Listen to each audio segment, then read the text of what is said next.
आज मैं आपसे 10 बहुत ही पावरफुल मंत्रास के बारे में बात करने वाला हूँ, जिसके एग्जीक्यूशन से आपके कॉर्पोरेट करियर की ग्रोथ रेट काफ़ी बढ़ जाएगी and not only as a professional बल्कि एज ए पर्सनल भी आपको अपने आप में काफ़ी डेवलपमेंट दिखेगी। So let us start quickly about this 10 points to understand their importance in our career.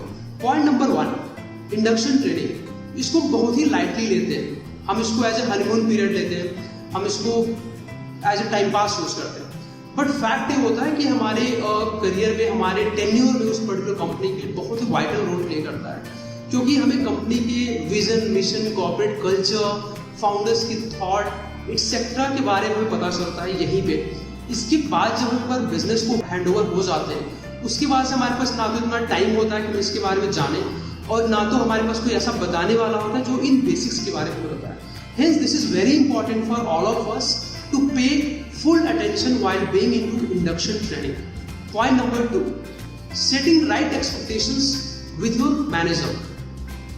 हो सकता है कि आप फ्रेशर हो या आप एक ऑल टुगेदर डिफरेंट कल्चर से आ रहे हो। शायद जिस चीज को आप सही समय से कर रहे हो, आपके मैनेजर को वो चीज पसंद ही नहीं है।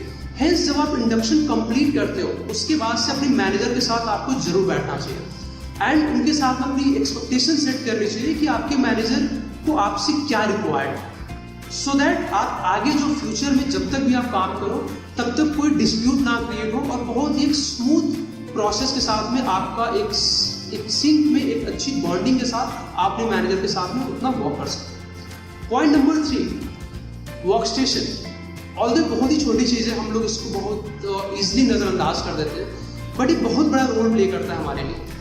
क्यों? सबसे पहले आप ये समझो कि आप कितने आवर्स आप जो है उस प्लेस में बिताने वाले हो। तो 24 आवर में से अराउंड 10 आवर्स आप उस स्पेस में बैठने वाले हो, उस पर्टिकुलर लोकेशन पे, उस पर्टिकुलर स्पेस पे आप यूज करने वाले हो उसको एटलीस्ट फॉर 10 आवर्स। बाकी के 14 घंटे में क्या करते हो आप? 2 घंटे हो सकता है आपके ट्रैवलिंग में चला जाता हो, ऑफिस से घर आना जाना। अनदर 2 आवर्स आपके डेली एक्टिविटीज में चले जाते हैं। बचे आपके पास टोटल 10 आवर्स। 10 आवर्स में around 6 to 7 hours of sleep normally. अब आपके पास बचते हैं कितने? आपके पास बचते हैं 3 to 4 आवर्स। तो आप फुल कॉन्शियस माइंड से आप सिर्फ 3 से 4 घंटे अपने घर पे आप रहते हो। अदरवाइज आप उससे बड़ा amount of time around 10 hours full activeness के साथ में आप अपने उस वर्क लोकेशन पे ही बिताने वाले हो। हेंस वर्क स्टेशन को अपने जो है कि पहले तो अपने वर्क स्टेशन आइडेंटिफाई करो प्रॉपर, वहाँ पे उसको as per business need and business choice अपने इंटरेस्ट के हिसाब से उसको डेकोरेट करो एंड फिर आप वहाँ पे अपना वर्क स्टार्ट करो। Point number 4, plan of action. Plan of action के लिए मैं आपको गाइड करूंगा कि ट्रेडिशनल रूट अपनाना चाहिए। एक डायरी और पेन रखो अपने पास हमेशा, उसमें अपने डे की priority wise point jot down करो कि आज आपका क्या क्या वर्क है विद प्रायोरिटी जो आज आप करने वाले, एंड फिर जो जो वर्क आप कंप्लीट करते जाओ सब पे टिक मार्क करते जाओ कि आपने ये वर्क कंप्लीट आपने कर लिया है। उसमें से कोई ऐसा वर्क बच जाता है कि जो लिस्ट प्रायोरिटाइज था, तो उसको आप नेक्स्ट डे के लिए कैरी फॉरवर्ड कर दो, बट इंश्योर करो कि ये जो कैरी फॉरवर्ड वाला सिलसिला है बहुत ज़्यादा ना हो। Very few and rarest of the rare case में कैरी फॉरवर्ड करो, अदरवाइज सेम डे अपना सेम डे के सारे वर्क कंप्लीट करो एंड फिर अगले दिन का आपका जो भी प्लान है वो आज ही a day prior end of the day आपको आज ही उसको बना लो कि आज कल के लिए आपको क्या क्या वर्क करना है। इससे आपको बेहतर आपको हेल्प क्या मिलेगी? आपको हेल्प ये मिलेगी कि आप पॉइंटर्स को भूलोगे नहीं, क्योंकि हमारी ब्रेन की कैपेसिटी होती है एंड हमारे पास जब वर्कलोड बढ़ जाता है और हम नोट डाउन नहीं करके कहीं पे रखते हैं तो हमारे माइंड से एक चीज़ स्किप करने लगती है एंड फिर मेरे मैनेजर्स या मेरे सीनियर्स ये बोलने लगते हैं कि यार हमें तो वर्क में सीरियसनेस नहीं है, या मैं बहुत जल्दी चीज़ों को भूल जाता हूँ, चीज़ें याद ही नहीं रहती, या वर्क प्रॉपर टैग में कंप्लीट नहीं हुआ। हेंस ये ट्रेडिशनल फैक्टर बहुत ही हेल्प करता है चीज़ों को याद रखने में एंड उसको वर्क को और अपने डे को प्रॉपर सिस्टमैटिक बनाने में। Point number 5, develop confidence. Confidence कैसे डेवलप करोगे? When you will be having a complete knowledge about your product and services. So अपने प्रोडक्ट एंड सर्विसेज पे अपना स्ट्रॉन्ग कमांड रखो। Behave like a consultant as an expert, not like a salesman. Number 2 कि हम अपने product and services के साथ साथ अपने सेक्टर के इंडस्ट्री का भी स्ट्रॉन्ग नॉलेज रखें ताकि हम एक बेहतर वैल्यू प्रपोजिशन अपने क्लाइंट के सामने रख सकें एंड कभी भी क्लाइंट आप पे ट्रस्ट तभी करेगा जब उसको लगेगा कि आप एक्चुअली एक्सपर्ट हो, आप एक्चुअली राइट डायरेक्शन में उसको आप गाइड कर पा रहे हो या कंसल्ट कर पा रहे हो। हेंस कॉन्फिडेंस के लिए आपको product knowledge and industry knowledge होना बहुत ही जरूरी है। Another point, don't overcome it. मैंने देखा है काफ़ी सारे लोगों के अपने सुपीरियर से वो अगर 3 घंटे का वर्क है तो उसके लिए वो बोलते हैं मैं 2 घंटे में कंप्लीट कर दूँ, या मैं इसको अपने क्लाइंट को बोलते हैं अगर 2 दिन का टाइम लगने वाला है तो बोलते हैं कि हम एक दिन में हम इसको कंप्लीट कर देंगे। That is wrong. आप हमेशा इस थियरी पे बिलीव करो कि अंडर कमिट ओवर डिलीवर। आप ये बोलो कि 2 दिन का टाइम लगने वाला है तो आप बोलो 3 दिन का टाइम लगेगा, एंड फिर उसको कोशिश करो कि 2 दिन में उस चीज़ को डिलीवर करो। अगर आपको 2 घंटे का टाइम लगने वाला है तो आप 3 घंटे कमिट करो, सो दैट आप उसको कोशिश करो 2 घंटे में, 2 से ज़्यादा भी लगे then also you are fine with that. And लोग भी आपको रिस्पेक्ट करेंगे कि बंदा जितना टाइम बोलता है उससे कम टाइम में चीज़ को करके देता है। रादर कि आप क्या करोगे, आप बोलोगे इम्प्रेस करने के लिए कि हम 2 दिन का वर्क 1 दिन में करेंगे और फिर लगाओगे 2 दिन, या हम 4 घंटे का वर्क 2 घंटे कमिट करके और आप करोगे 3 घंटे में। इससे क्या होगा कि आपका ट्रस्ट अपने आपके एक्सटर्नल पार्टी से एंड इंटरनल जो आपके स्टेक होल्डर्स हैं उनसे आपके टर्म्स एंड ट्रस्ट ब्रेक होंगे और कुछ आपको बेनिफिट नहीं होने वाला है।